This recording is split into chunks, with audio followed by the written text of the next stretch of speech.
This can only happen in Georgia. You know, I have an idea, just gave me an idea. We'll have a new t-shirt tomorrow morning. Move them back.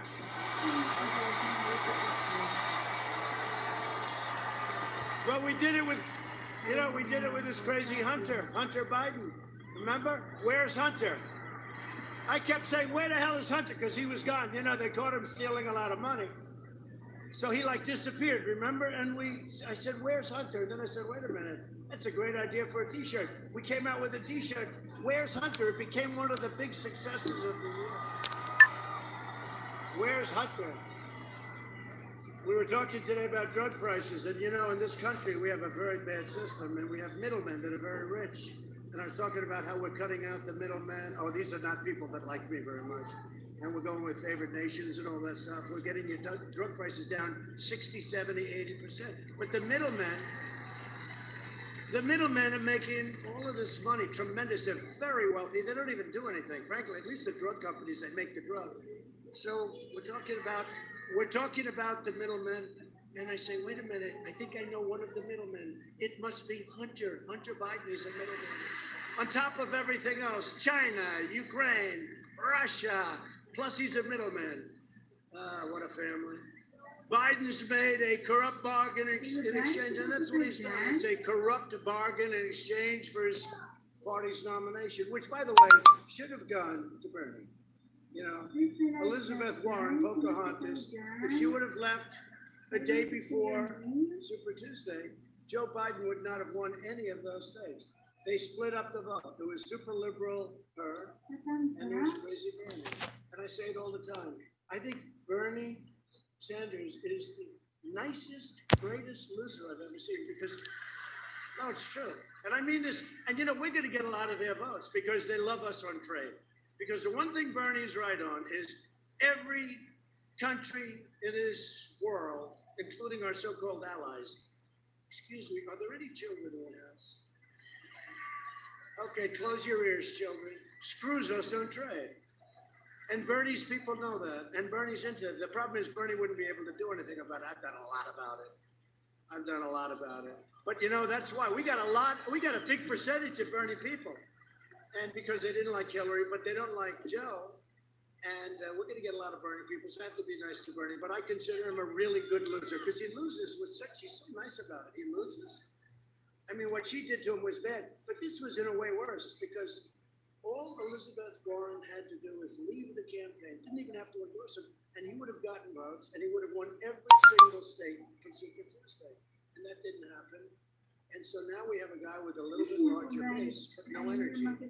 Here we would have had somebody with a smaller base, but with tremendous energy, but not as much energy as we do, and we have a big base, so I like that either. A long, complex story, but what the hell? I have nothing but time, right? What the hell? In exchange for his party's nomination, he's handed control, and you know that, in exchange to the socialists and the Marxists and the far left. If he wins, the radical left will be running this country. They're addicted to power, and God help our country if that happens. I really mean it. We'll never make a comeback. It'll be a large-scale version of Venezuela. I've been saying that for a year, but I've never made it now.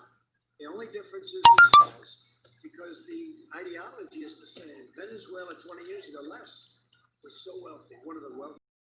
It had oil, it had everything. Very, very magnificent. They don't have water, they don't have medicine, they don't have food. Everyone's fleeing the country. You know, the only difference is the size. But the ideology, when you look at a Portland, I want them to let us in. I said, Governor of Oregon, I said, let us come in. I want to solve your problem. But they're radical left Democrats. You know, it's just like the craziest thing. But that's what Venezuela. They're anarchists. You look at some of these cities, they're anarchists, and they don't want to say. And the press wants to call them peaceful protests. And we originally had a hard time. We had a hard time. They didn't want us to have any rallies in certain states. And then I realized you're not allowed to go to church. You're not allowed to have dinner with people. You're not allowed to do anything unless in Michigan you happen to be married to the governor because her husband. You're not allowed to go sailing unless you're married to the governor of Michigan, in which case you can go sailing. Remember that? Did she get caught or what? Now she's blaming me because people were whatever. I don't know what's going on. I don't know. I wasn't. And it was our people that caught them, right? It's Trump's fault. Always Trump's fault. And yet we did her a favor. Who knows? I mean, they have to look at that whole thing too. But we are doing an incredible job in this country. This country is great. And we have spirit like nobody's had spirit. And there's going to be a red wave next week. It's going to be unbelievable. And they're talking about it. Look at it. It's millions of dollars worth of equipment. And they'll never turn it around to show those people back there because they want to. Donald Trump had a rally in Georgia. There was a smattering of people, a small smattering. No, it's amazing. Nobody's ever had what we've had. And you're going to have a red wave. They call it a red wave. One of these characters standing right there, he said, it could be a red wave. Don't say there could be. There will be. It's going to be a wave.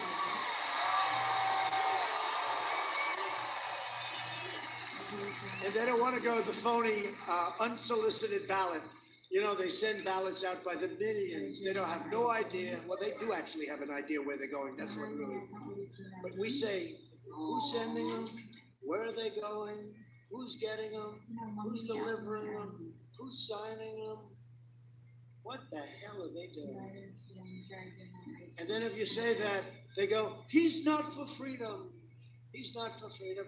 And they know better than you do. It's a big con job. So we have to be very, very careful with the ballots because they find ballots in a garbage can last week. Military ballots, it had the name Trump on them, and they're in a garbage can. They found 50,000 ballots from Ohio. They find them from North Carolina, dumped in a river. They find them, I think, 500,000 ballots in Virginia. They were incorrect.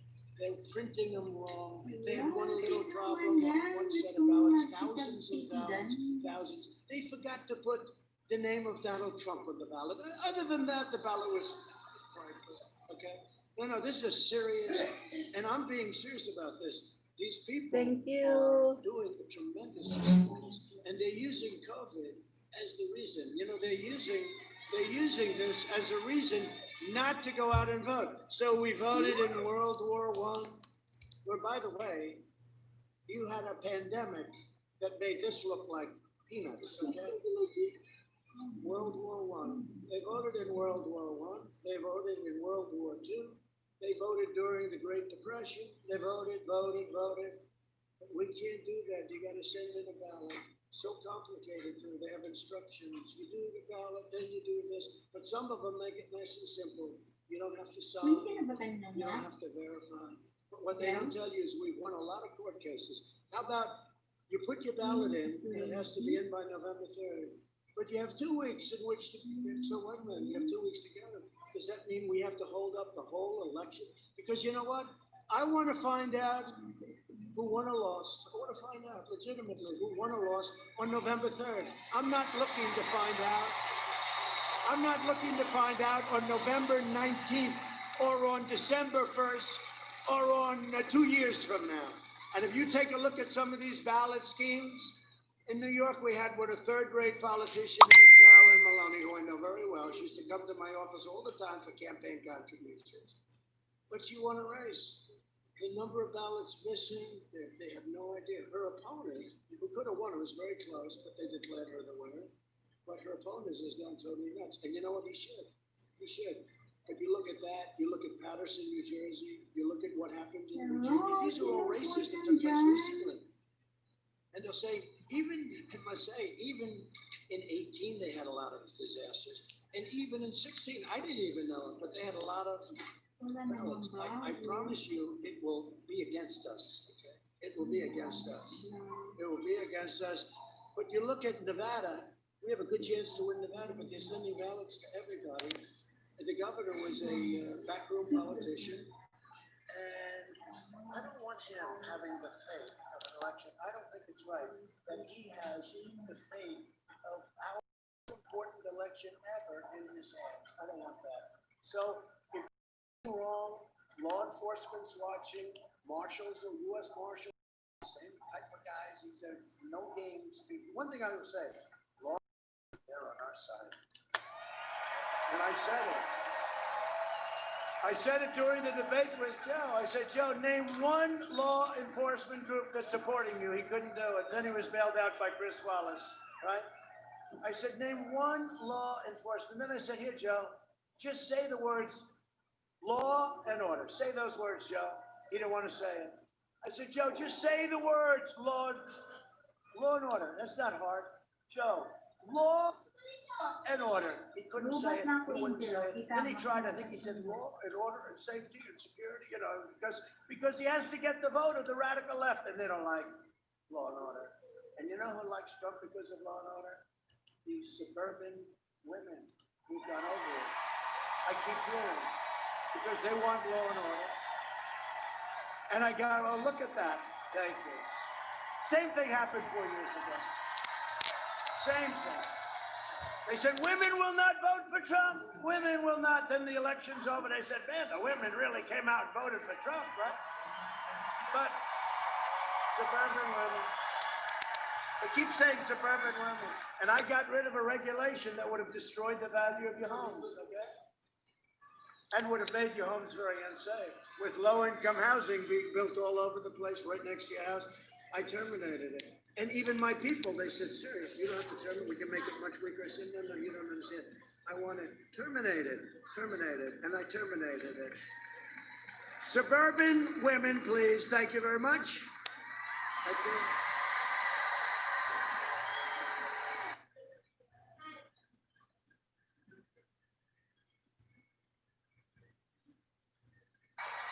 No, I heard they like my policy, but they don't like my personality. I said, they don't care about my personality. They want to be safe, and they want to keep their American dream. They don't care about my personality, which I think is okay.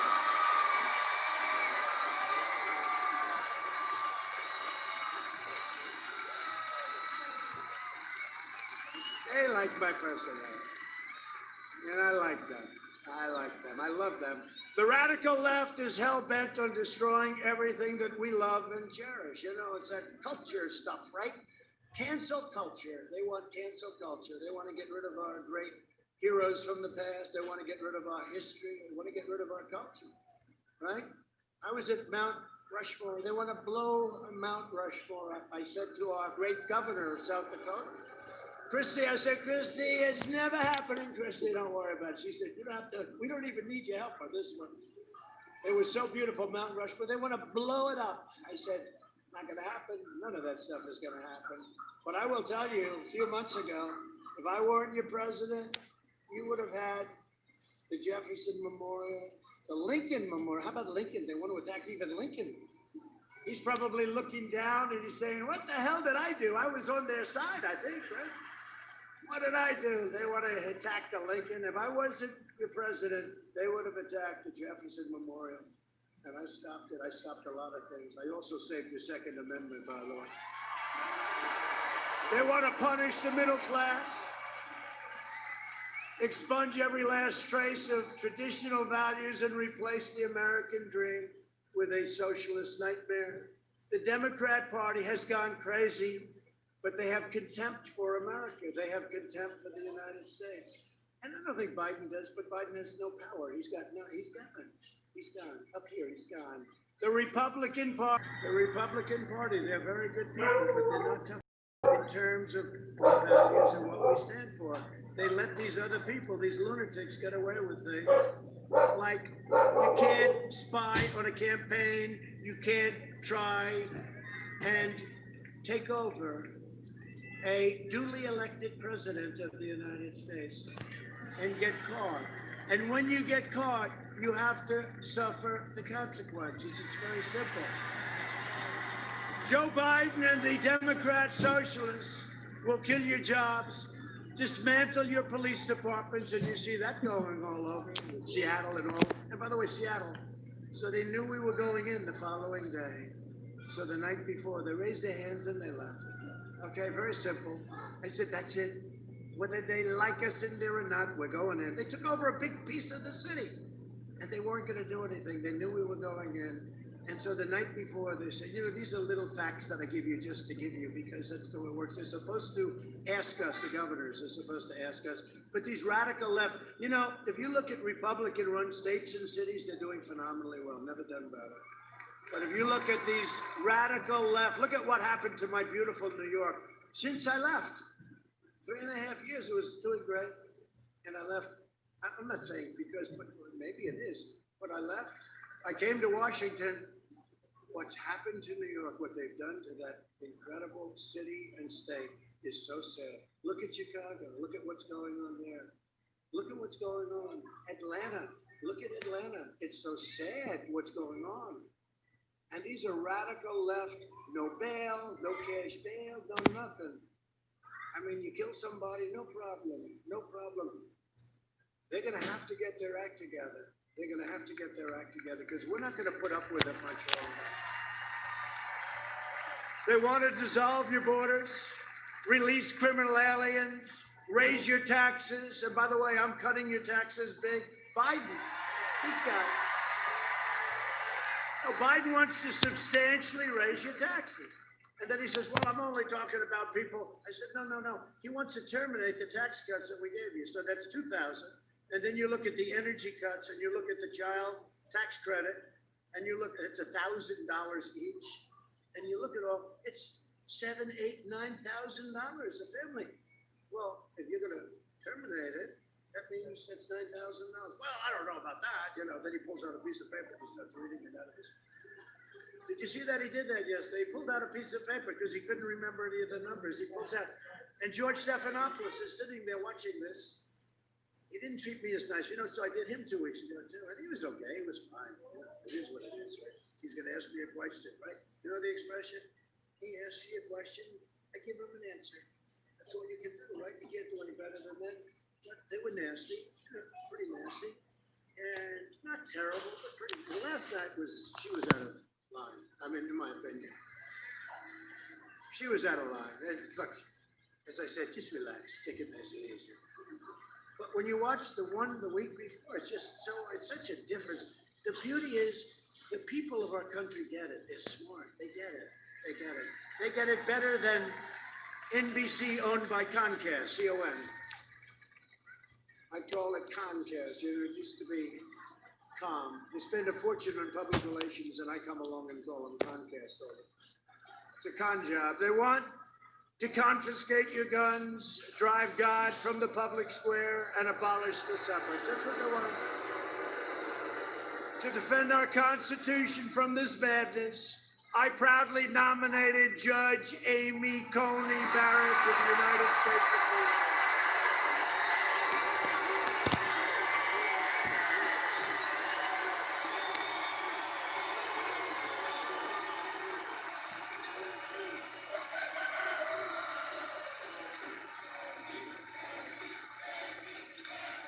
She's great.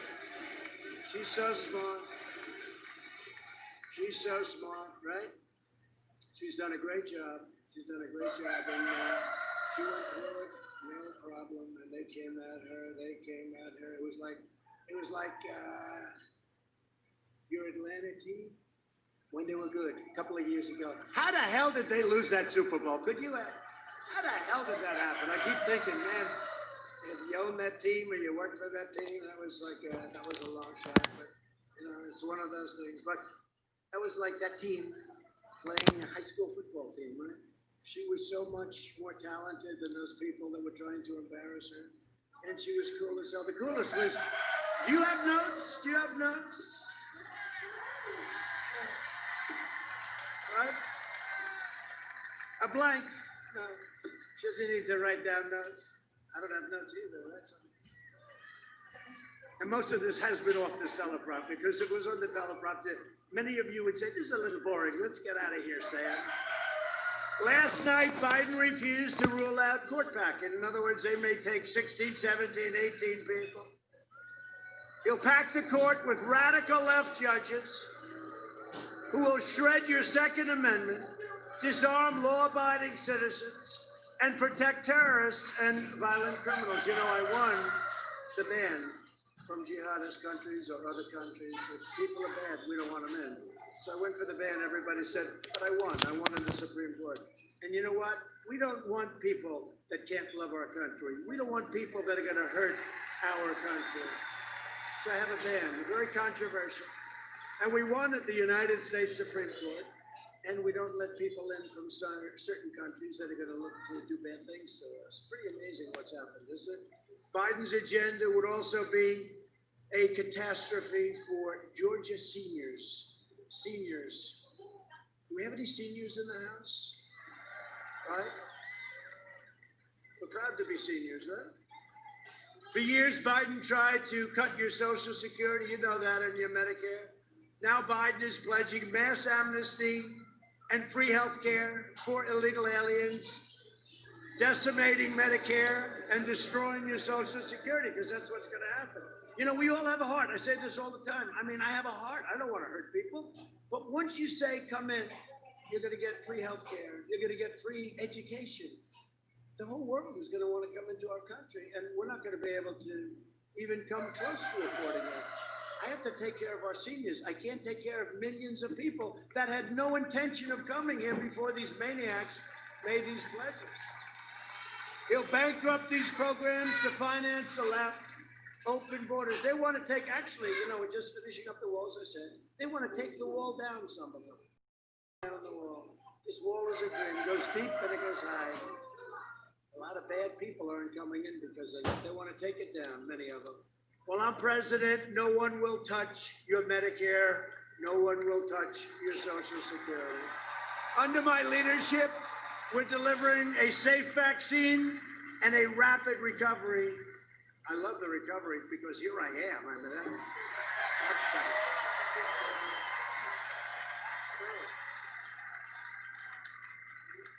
2 weeks ago, I wasn't exactly feeling great. And, you know, when you're president, I told this today, when you're president, you get a lot of doctors. You get guys, Johns Hopkins, Walter Reed, you get all the great hospitals, and you get these geniuses, they're all over the place. Sir, let me do this, let me do that, just leave me alone, fellas. Get the hell out of here. We're going to get it for every person that we think is appropriate for. In other words, every person needs it. But I tell you what, you know, they can call it a therapeutic, but to me it was a cure because the following day, our doctors are here. When you're president, they follow you. We got more doctors. Everyone gets sick. This is a great time when I'm around because you'll have about 15 doctors standing over you in about 9 seconds. It's happened. It's happened many times. It's not so well, and all of a sudden they got the greatest doctors you've ever seen.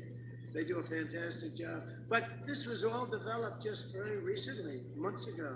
For this. It's incredible, the strides that we've made. If you vote for me, prosperity will surge. Normal life, that's all we want. I want a normal life like we had 7 months ago. We don't want any, we want a normal life. That'll resume. And next year will be one of the greatest years economically in the history of our country because that's where we're going. This election is a choice between a Trump recovery and a Biden depression. Let me tell you something. He's going to quadruple your taxes. He's going to raise taxes on businesses. All the businesses that have moved into our country are going to move out. They're going back where they came. You're going to have a disaster. You will have a depression, the likes of which this country has never seen before if these crazy rules get in with the Green New Deal. You know, the Green New Deal, the real number is $100 trillion. 100 trillion. You know, they say, well, we could do it for like 9 trillion. Well, 9 doesn't work either, but the real price is 100. They want to rip down buildings and build new buildings in their place with tiny little windows. No, if you don't mind, I'd like to keep my window. I'd like to have a nice view of Georgia.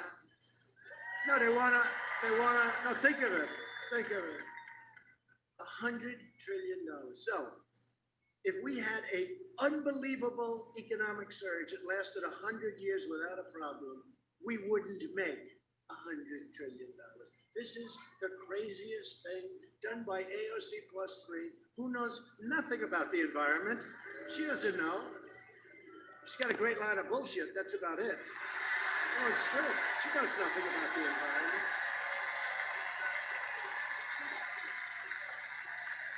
AOC plus 3. These were not great academics. How about Ilhan Omar? You know, I'm going to win Minnesota because of Ilhan Omar. She hates our country. I mean, you see the way she talks. She hates our country. No, please don't tell her to leave. That happened once before. I got in a lot of trouble. They start screaming she should leave, and they got me in trouble. They said, "You protest." But she 1970, that's a long time. 1972. And we're going to win Minnesota because of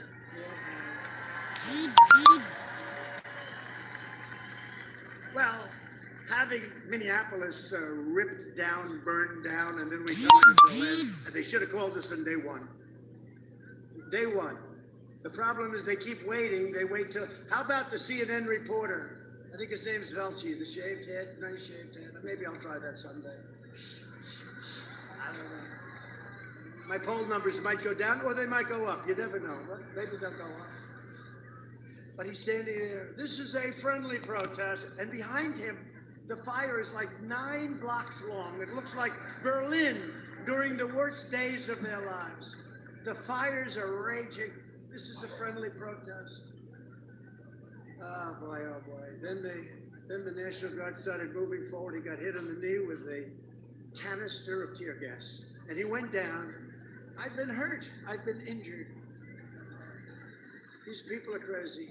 You know, they don't report the violence. They don't report the looting on CNN, MSDNC, all these different networks. They don't report them.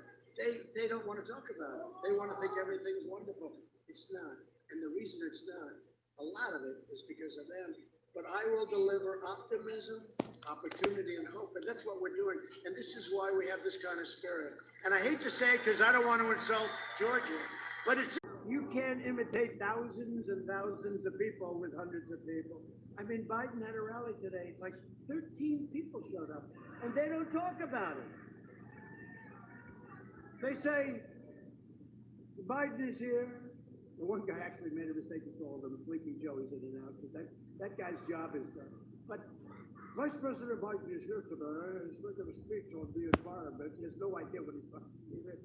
They don't say that there's nobody there. He's got the circles, right? The circles. You ever see it? He's got like 5 circles.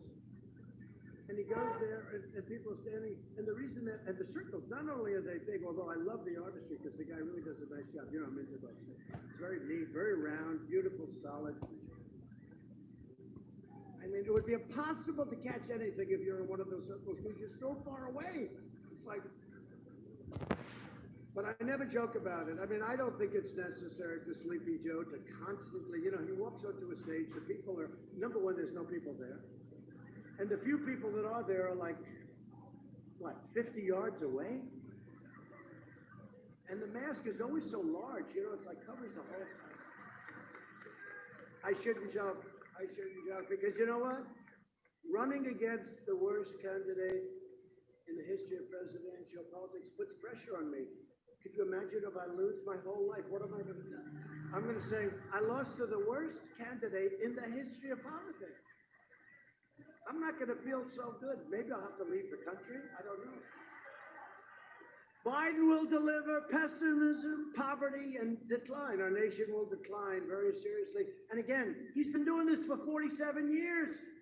He said, why didn't Trump move faster? Well, when I put in the ban on China because they were heavily infected, and then Europe shortly thereafter, Biden called me xenophobic. I said, tell me what it means, Joe. Please tell me. I want you to know. He was unable to define it. They wrote it down, xenophobic. And he called me a racist, I think, because it was so early. Now time goes by, and he said, he should have done it earlier. He should have done it earlier, but he was months behind me. Remember, he thought it was terrible that we closed down to China. And Fauci said, and he said very nicely, he said, Trump saved thousands of lives by making that decision. And to be honest, I was like just about the only one that wanted to do it. Joe Biden would terminate our recovery, delay the vaccine, prolong the pandemic, and annihilate Georgia's economy, and you're doing a great job, and you have a governor that's working hard, and he's doing a great job. I don't even know if he's here, but he's working hard, and he's doing a great job. We're going to find out.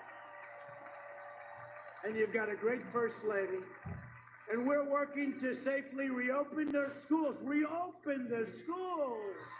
Get those schools open all over our country. It's so bad. You know, Barron, right? Barron tested positive, my son. I said, are you okay? Yeah, I'm okay. Like about 2 seconds later, how's he doing? Oh, he's okay now, sir. Because they have a great immune system, I guess. Who the hell knows? I mean, they have an immune system. 99.9 something percent, right? They're young and they're strong. I mean, for this particular disease, the flu, they have problems with young children. Real problems. Real death problems. But for this, it's 99.99 something. I mean, it's like incredible. But no, Barron tested positive. The first lady's doing great. She's doing great.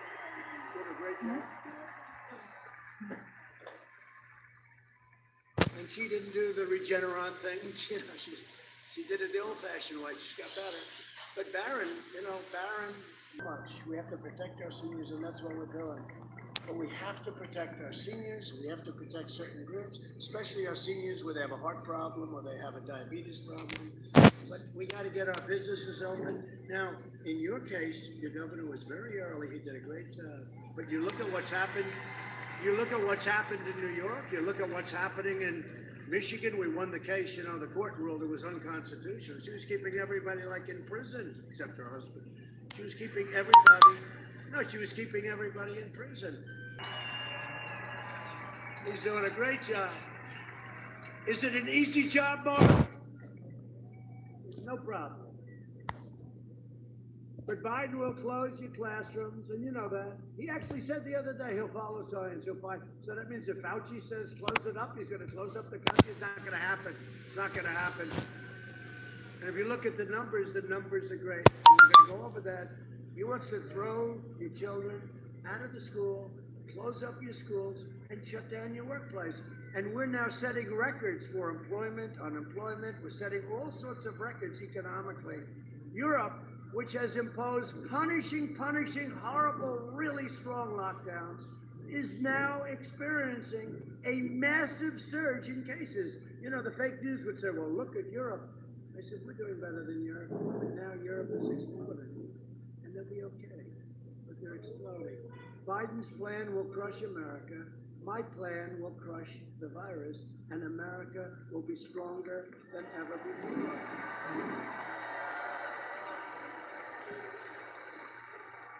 So our early and aggressive action saved, I think, at least 2 million lives. We pioneered life-saving therapies and reduced the fatality rate 85%. Think of that. That's over a 6-month period. And I'm working to make the antibody treatment, and I've said it, and I got it. And I said, listen, for me it was great, and I'll bet for a lot of people it's great. These are the great scientists. They came up with some of the other incredible medicines of the last 10 years, this particular firm, but also Eli Lilly, it's very similar. And we're going to make it available free to anybody that needs it. Free. Should be getting the final approvals very soon. By the way, I'm getting approvals from the FDA that people would have taken 3 years to get. And those vaccines are coming out. But it's political, even that. I could have had them faster, but we had a little action. Nobody wanted me to get the approval before the election. And you know what? I'm not thinking about the election. I'm thinking about saving lives. The hell with the election. Thinking about saving lives. So that got a little political. Through Operation Warp Speed, we will have 100 million vaccine doses before the end of the year, and maybe substantially before that. The vaccine will end the pandemic once and for all, and they hate it when I say it. Got the vaccine. It's really looking great. Numerous companies, Johnson & Johnson, Moderna, Pfizer, great. Others too, many companies, all of them, they're great. You know what? Without the vaccine, it's ending too. We're rounding the turn. It's ending without the vaccine. But the vaccine's going to make it go quicker. Let's get rid of it. We want to get it the hell out of here. So we're joined tonight by a man who I am so proud that I gave a very early endorsement to, and I did it because of David Perdue.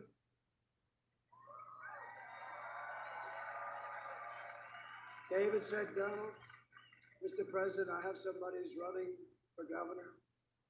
I said, governor of where? He said, the great state of Georgia.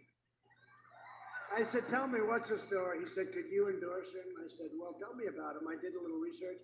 And the only thing that mattered to me, I mean, to be honest with you, he's all Trump all the way.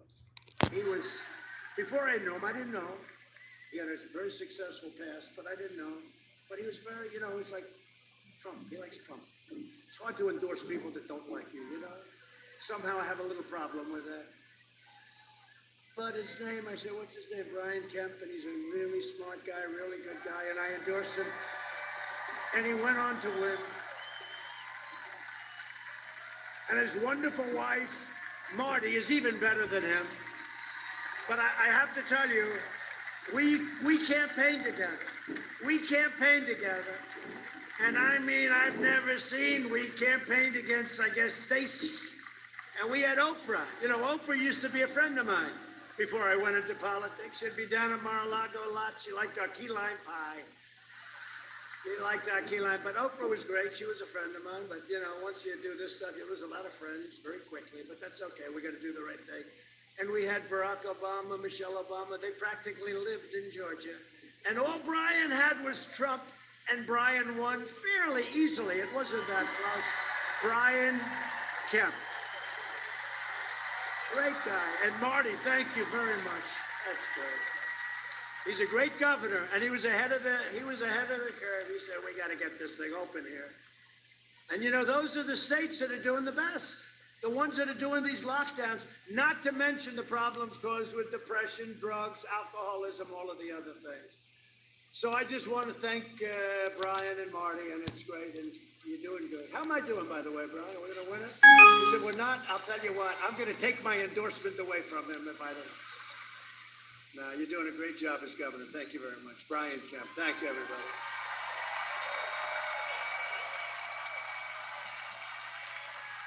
Another guy who's been a friend of mine for a long time. You know, he's a very, very successful man.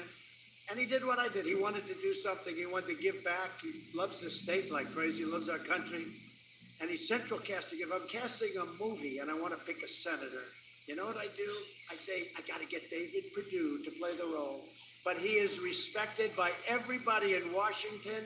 He is respected and revered. And he brings back the bacon to this state. I want to tell you, he came to see me. David, stand up.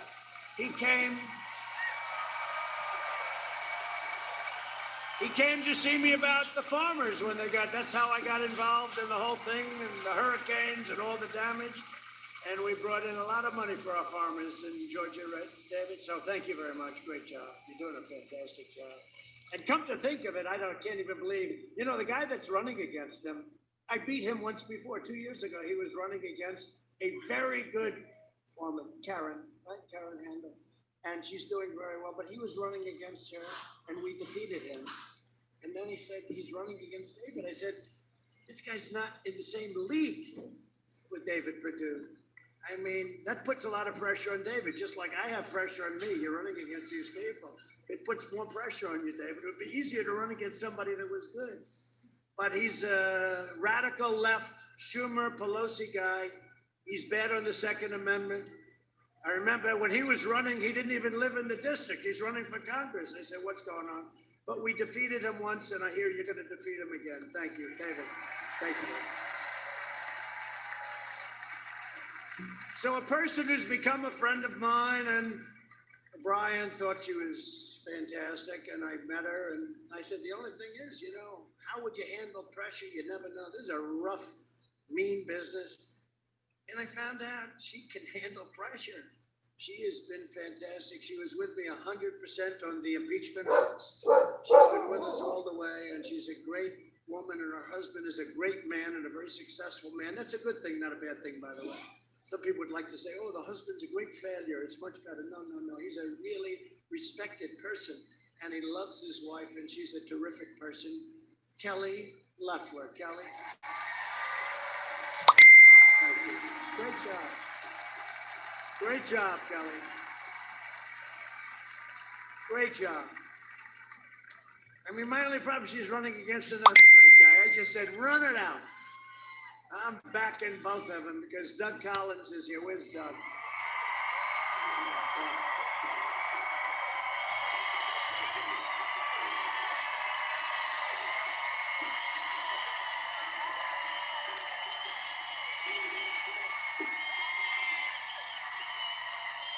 Boy, am I in a lousy position. I like them both. I love them both. He's been unbelievable with the impeachment hoax and everything else. He's a warrior. She's a warrior. But you know what I like? They're both going to the polls. They're going to bring their people with them. And you know who the biggest winner is going to be? Trump. Because everybody that votes for both of them is going to vote for me. But honestly, regardless of what happens, they're both going to be winners because whoever doesn't officially win is going to have an unbelievable future. And I'm going to make sure of it because these are two incredible people. Okay? And I mean it. But what a lousy position to be in, David, right? Like both of them. So nice. Oh, boy. So we have somebody, Jody Heist. You know Jody? Stand up, Jody. What a job. A warrior. A warrior. Thank you very much for everything, Jody. Jody's only leading his district by about 5,000 points, so we don't have to worry too much. We don't have to spend too much time. You're doing a great job, Jody. We appreciate it very much. Barry Loudermilk. Barry, thank you very much. Great job. Great job. You know, I'm interviewing these people. And I went through about 9 of them. And so far, you know, I didn't have any guy. I said, do you know what corn looks like? Do you know anything? No, some of them had absolutely zero. I said, have you ever been to a farm? No, sir, but I'm willing to learn. I said, this is what I want. And then I meet this guy named Sonny Perdue. Somebody said, right? And Sonny came, I remember that meeting so much. And Sonny came into my office. And by the way, David called and Sonny called also about Brian, right? You know that, Brian, both of them. But he comes into my office, and I'm telling you, to this day, I learned more about farming in that 45-minute meeting than I learned ever in my life. I learned it all from you, and you have done a great job, and you've delivered $28 billion, and I hear another $13 billion is coming to our farmers. Right? He loves our farmers. He's been great. He's been an incredible Secretary of Agriculture. Stand up again, Sonny. Come on. We like you. What a guy. Look at this. You know, I saw him on television a few months ago, and he's talking about Trump is the greatest, he's the strongest, what he's done for our military, what he's done on the, and I say, well, this is a great guy. I wonder where he, and obviously I said he's a Republican, so, and they put the thing on the bottom, it says Vernon Jones, Democrat from wherever the hell he comes from. I said, there must be a typo. He's better than any Republican, I can't believe it. And then I checked him out, and he's a Democrat who likes Trump, and we love him. Vernon, thank you. And he's a popular guy. Amazing. Amazing. Spoke at our convention. And somebody who's doing a fantastic job, Insurance Commissioner John King. John, thank you. Great job, John. Appreciate it. Public Service Commissioners, Bubba McDonald and Tricia Pridemore. Thank you very much, both. Thank you, Bubba. Thank you, Tricia. Thank you, Tricia. And somebody who better lead us to victory, I'll never speak to him again. We'll have a new state chairman of the Georgia GOP if we don't win, but we're going to win. David Schaefer. David, thank you. How are we doing, David? How are we good? Way up. I saw a poll, we're way up. Don't just pretend we're even. You know what they do in politics? David Perdue told me this. Pretend you're 1 point down, okay, and then work your ass off, and then just sit home and watch. That's what happened 4 years ago. Was that the greatest evening ever? But this is going to be better. This is going to be better. This is in its own way even more important. Candidates for Congress, Andrew Clyde. Andrew, thank you, Andrew. That's great. Good luck. I heard you're doing really well. And somebody that I just think is fantastic. This one. I never, ever want to have her as my enemy. Marjorie Taylor Greene. Where is she? She is so unbelievable. You are so unbelievable. Thank you. And I looked at some poll numbers. You're really up. But just pretend you 1 point down, please, okay? But you're doing great. They love you. Thank you very much. Congratulations. Great job. And finally, Angela Stanton King. Angela, great. Going to be another great victory.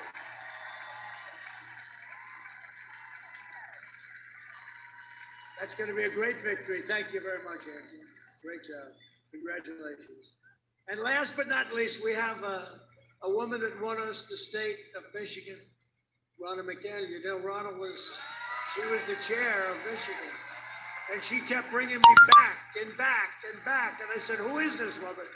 And then we won Michigan, and by the way, we're up in Michigan. It was just announced. We have a lot of car companies moving into Michigan, and they've moved in. Thank you. Thank you. He's done a fantastic job. Now, when it came time to pick the head of the Republican National Committee, I said, who is that woman in Michigan that kept getting me back there? Every week I'd get a call. Sir, you have to come back. You can win Michigan. I said, Michigan hasn't been won in 38 years. She said, I'm telling you, you're going to win. All right, so I went back and back. And each time I'd say, look, that's it. Okay. I said, you know, it's like a big deal. She said, no, that's okay, sir. That's it. The next day I get a call. You have to come back once more. And it was actually my last stop. It was at 1 o'clock in the morning, now actually election day. We had 32,000 people show up at 1 in the morning in Grand Rapids, right? Grand Rapids, Michigan. And we ended up winning the state of Michigan, first time in, decades, many decades. And now we're doing well. The poll just came out, we're up in Michigan. You know why? Because they had no car companies, they had no plants, they had no nothing for 44 years. And they're building plants all over the state of Michigan because of me. And they're coming in from Japan, and they're coming in from Germany. They're building plants all over and expanding plants. So I think Michigan likes us. We've done the job. Thank you very much. Congratulations. Thank you. Done a great job. And get out there, and these three candidates for Senate, you got to get out there. Really get out there and vote. They're unbelievable people. They're unbelievable. Three unbelievable people. And we appreciate it. Under my administration, we built the greatest economy in the history of the world, which is true. There's never been anything like it. And now we are doing it again. I see these hats, Make America Great Again. So you know what I say? Make America great again, again. Make America great again, again.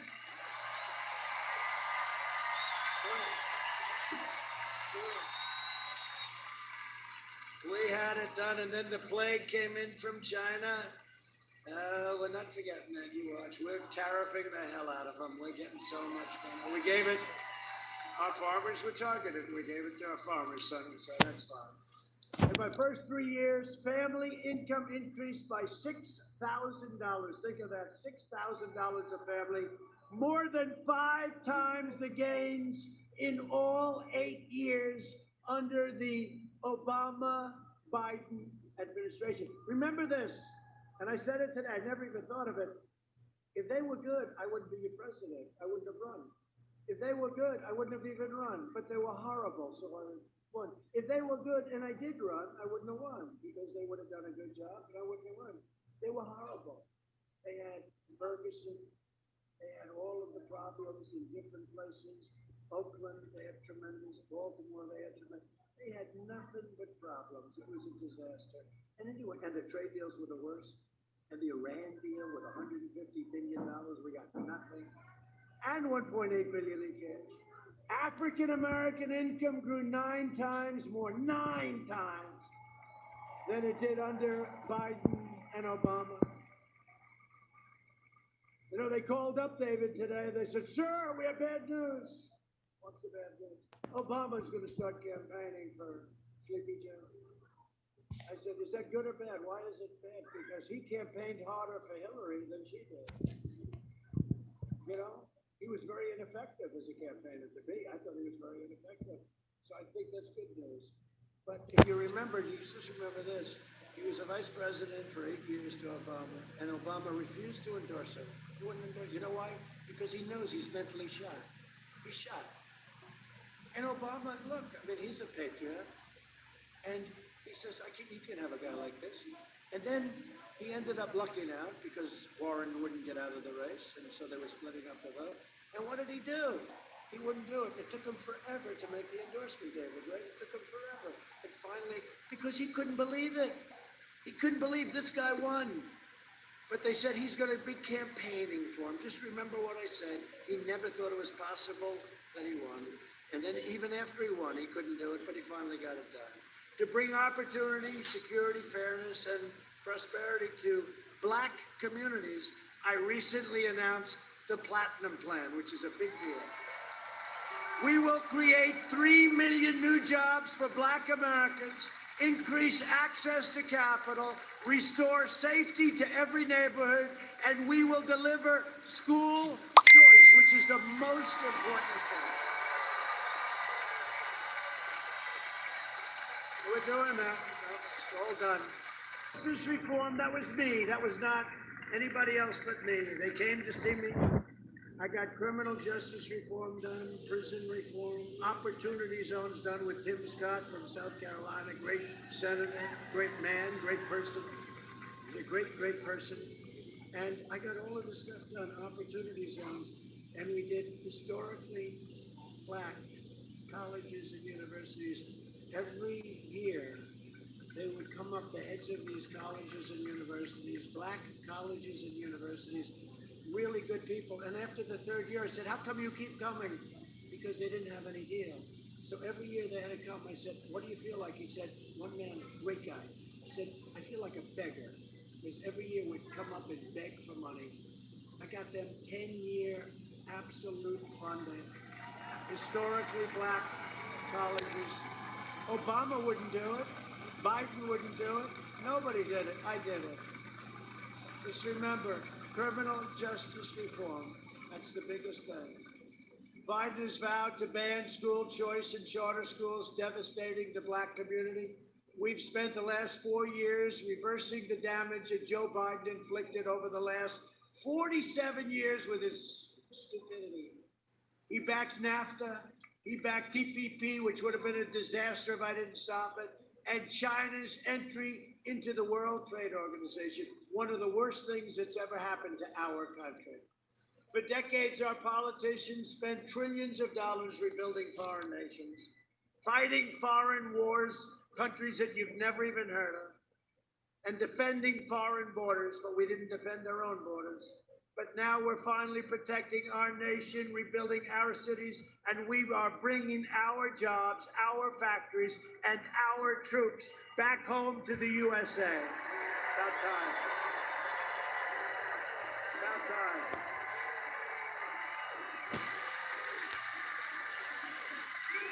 They're all coming home. They're all coming home. They're all coming home. We invested $2.5 trillion in the U.S. military and launched the first new branch of the United States Armed Forces in 75 years. So necessary, the Space Force, and they helped us get it approved. And for our great veterans, we passed VA choice and VA accountability.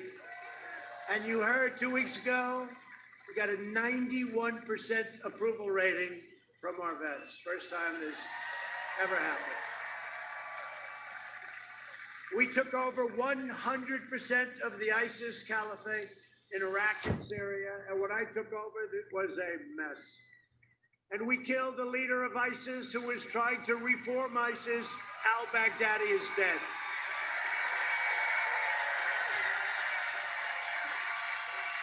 We took out the world's #1 terrorist and the mass murder of American troops and troops all over the world and many, many people.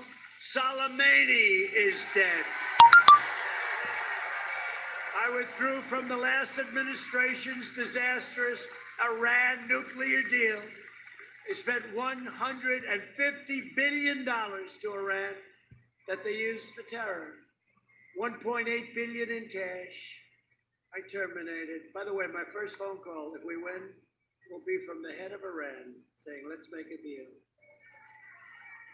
Their economy is in tatters right now. They went down 27% GDP. I've never even heard of such a thing. But you know what? We don't want that. We want them to do fine, but they can never have a nuclear weapon. I recognize the true capital of Israel and opened the American embassy. What? and opened the American embassy in Jerusalem. And it's all built. It's all built. It's all built. It's all built. We got it. Not only did we get it approved, I got the building built. I said, find the building on the site that we own. And they came to me. You know that story. They were going to spend $2 billion to build an embassy. I said, that sounds like a lot. And I called our great ambassador. I said, David, do we have any land in Jerusalem? He said, yeah, we have a great site. I said, take a look at it. Call me. He calls me and said, there's a building on the site. We can renovate it. And we're going to spend anywhere from $1 billion to $2 billion. So he said, well, let's do this. So we do something yesterday. He calls me back a week later and said, so we can renovate the building fully for $350,000. And we have our, thank you. It's the first time in my life, in my business career, I ever did this. I said, David, it's too cheap. It doesn't sound good. Normally I'd say, let's make it $250,000.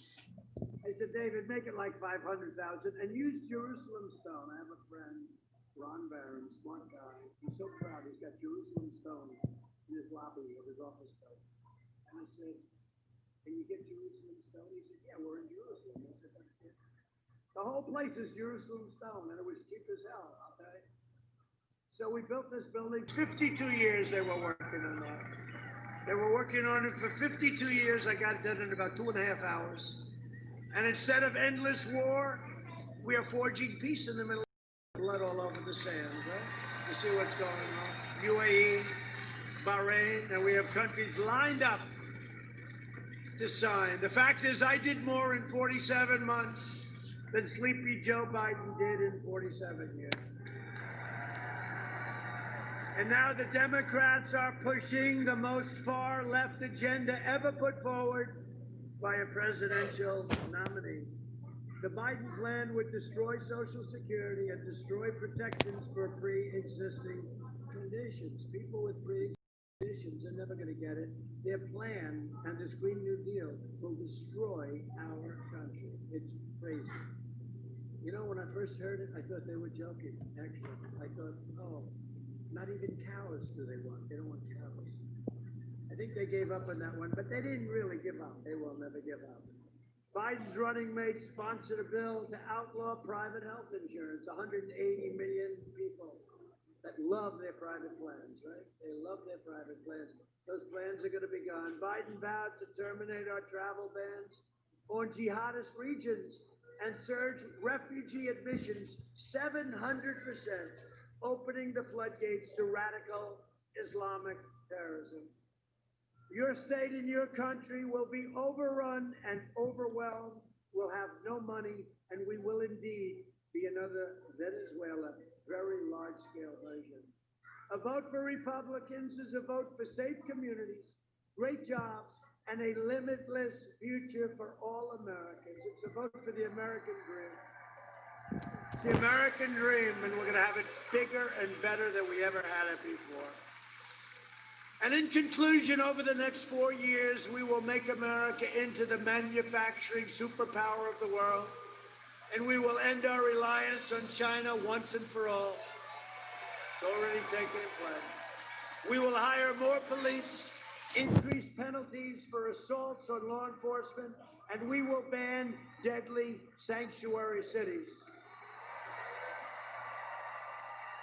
We will uphold religious liberty, free speech, and the right to keep and bear arms. Second Amendment. We will strike down terrorists who threaten our citizens, and we will keep America out of these absolutely ridiculous, endless foreign wars. Our troops are coming home. We will maintain America's unrivaled military might, and we will ensure peace through strength. And I want to tell you, we have the greatest weapons, much of it built, ever in the history of any country in the world. We are the envy of China and Russia and North Korea and everybody. And when I came here, one of our most overrated generals in the world told me, one of the most overrated generals, he said, sir, we have no ammunition. And I said, no president should ever, ever hear that. And now we have ammunition like you wouldn't believe, but we have rockets, and we have missiles, and we have tanks, and we have F-35s and all sorts of aircraft, tankers, bombers, and the only hope to God we never have to use it, that's all. But we are the envy of the world. We have rebuilt our military, $2.5 trillion, and we have never had anything like it. So just hope we never have to use it.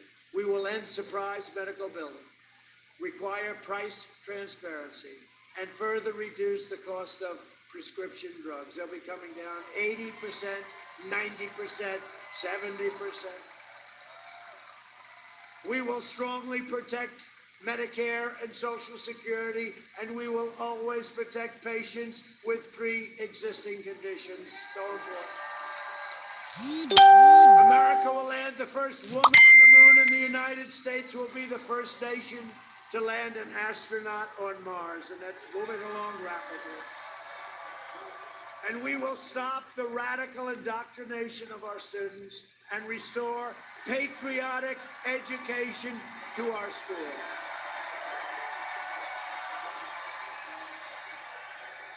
We will teach our children to love our country, honor our history, and always respect our great American flag. And we will live by the timeless words of our national motto, "In God we trust, in God we trust." For years you had a president who apologized for America. Now you have a president who is standing up for America and standing up for the great state of Georgia. I love Georgia. Early voting is underway, so get your friends, get your family, get your neighbors, get your co-workers, get your boss. If you have a boss, say, "Boss, you come with me right now." And get out and vote early. Get out and vote. A giant red wave is coming from Atlanta to Augusta, from Savannah to Columbus, and from Marietta to right here in Macon, Georgia. I love Macon. Macon, Georgia. We inherit the legacy of Georgia patriots who gave their blood, sweat, and tears for this beloved nation. We stand on the shoulders of American heroes who crossed the oceans, blazed the trails, settled the continent, tamed the wilderness, dug out the Panama Canal, laid down the railroads, raised up the giant skyscrapers, won 2 world wars, defeated fascism and communism, and made America the single greatest nation in the history of the world. And we are making it great.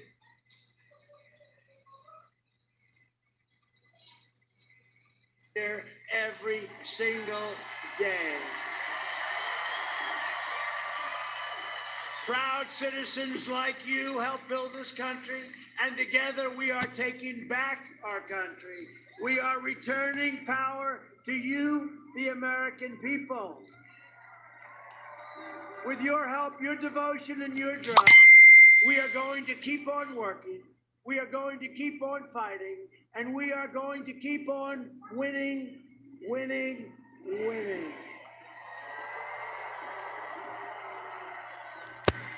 We are one movement, one people, one family, and one glorious nation under God.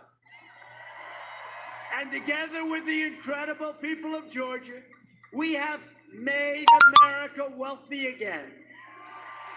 We have made America strong again. We have made America proud again. We will make America safe again. And we will make America great again. Thank you, Georgia. Thank you very much.